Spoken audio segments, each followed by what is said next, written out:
So, of course, there's many features within our legislators, our senators, our representatives, and of course, there's committees and task force. And committee and the staff, which supports all of our legislature, and then, of course, you as constituents, which inform them and make sure that they do exactly what we need in our daily life. I'm going to focus on committees and task force because a lot of times people are not very clear on what they are and how they exist.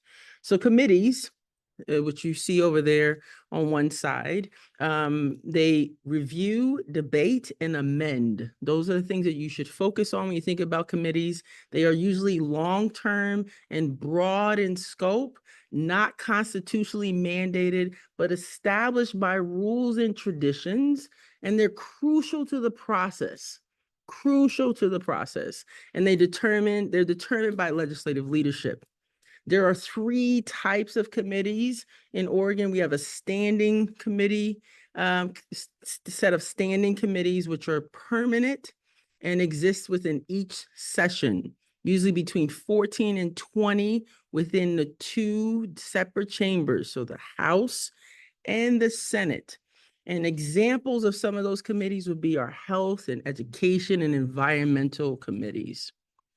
Another type of committees are joint committees, which is a collaboration of the 2 chambers. So that's the House and the Senate.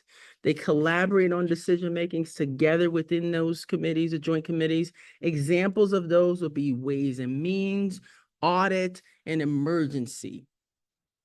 Last but not least of our committees would be our special committees, which are temporary in nature. They address special topics and usually are very narrow in their scope, can be more flexible, and are appointed. The members of the special committees are appointed by your Speaker of the House and your Senate President.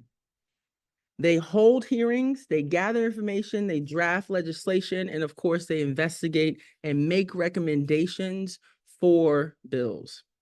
Those are the 3 types of committees that exist within our legislature. Next, on the other side, we have a task force set of kind of groups. The task force researches, engages, makes recommendation development processes, and informs policy. Usually temporary advisory groups is kind of their approach, and they are specifically focused on something, and they're very advisory focused, and they are have a broad membership. So legislatures, experts, community, and agency officers are usually involved in the task force.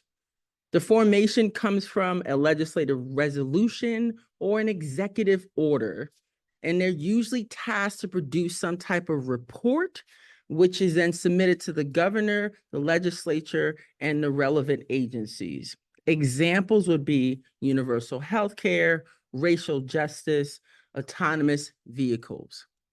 Those are our 2 types of groups that inform policy.